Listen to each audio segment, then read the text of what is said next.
Aujourd'hui, je vais aborder un sujet brûlant, douloureux, mais nécessaire, l'infidélité. Beaucoup la voient comme une simple erreur, un plaisir volé, une faiblesse passagère. Mais en vérité, l'infidélité n'est pas seulement une trahison affective ou sociale. Elle est avant tout une fracture énergétique, une blessure spirituelle qui laisse des traces profondes dans l'aura, dans la lignée et dans le destin. Je veux t'ouvrir les yeux sur les véritables conséquences spirituelles de ce choix, afin que tu comprennes ce qui se joue dans l'invisible quand la fidélité est rompue. Commençons par rappeler ce qu'est l'union entre deux êtres. Quand un homme et une femme décident de s'unir, que ce soit par mariage, par engagement ou simplement par amour sincère, ils ne font pas qu'habiter sous le même toit. Ils créent un champ énergétique commun.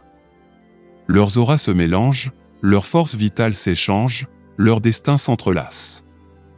Cette union forme une maison invisible, un temple dans lequel chacun dépose une part de lui-même.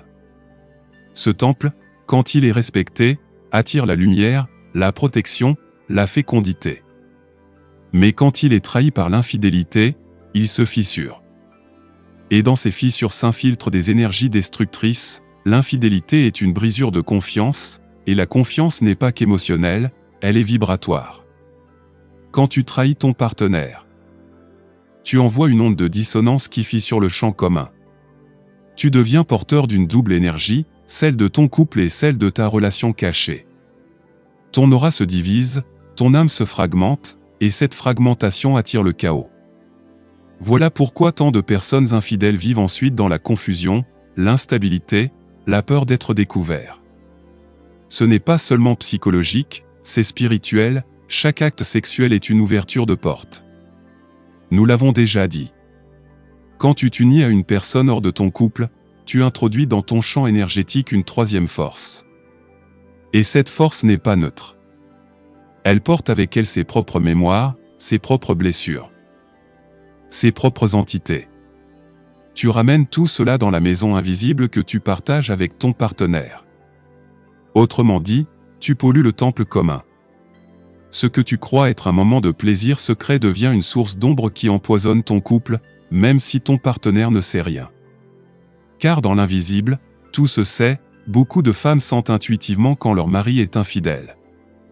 Elles n'ont pas besoin de preuves, elles perçoivent que quelque chose dans l'énergie a changé. Beaucoup d'hommes sentent aussi quand leur femme partage son intimité ailleurs. Parce que le champ commun n'est plus pur, il est traversé par une dissonance. L'aura du couple perd sa luminosité. Et les tensions apparaissent. Spirituellement, l'infidélité attire aussi des entités du bas astral. Car l'énergie sexuelle est sacrée, elle est faite pour unir, construire, élever. Mais quand elle est utilisée dans la tromperie, dans le mensonge, elle devient une énergie corrompue. Cette énergie attire les esprits de confusion, de discorde, de jalousie. Voilà pourquoi après une infidélité, même si le couple continue ensemble, les disputes deviennent plus fréquentes, les malheurs s'enchaînent.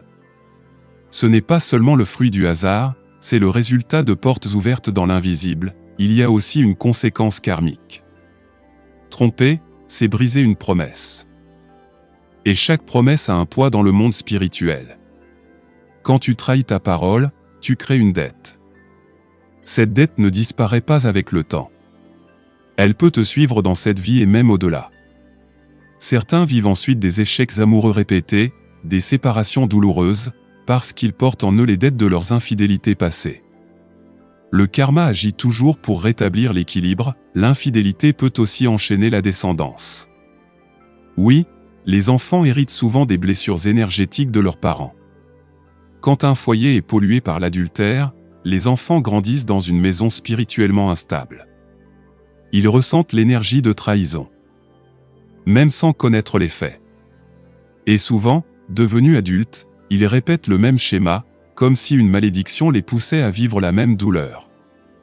Ce n'est pas une fatalité, mais une programmation inconsciente issue du champ énergétique familial. Il faut aussi parler de l'effet sur le corps. Car le corps est le temple de l'âme, et il réagit aux charges spirituelles.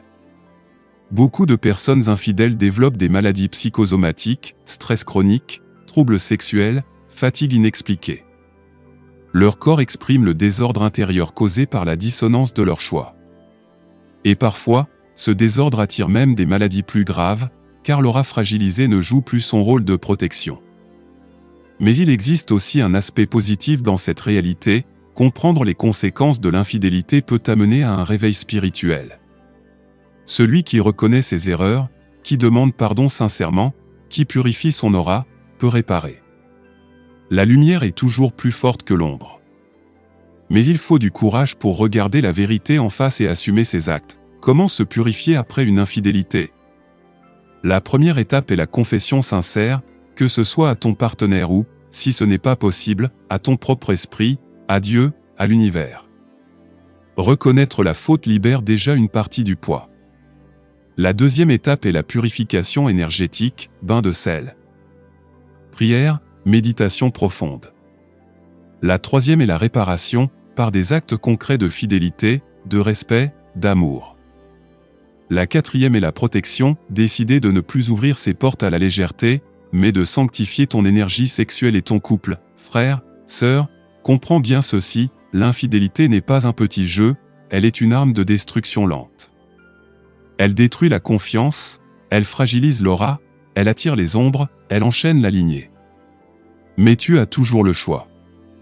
Tu peux décider de fermer ces portes, de purifier ton énergie, de reconstruire le temple invisible de ton union. Je veux te laisser une image.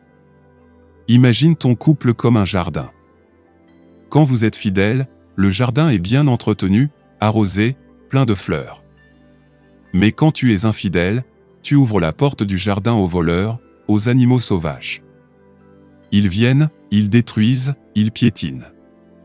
Et même si tu fermes la porte après, les dégâts sont là. Il faut alors replanter, réparer, protéger.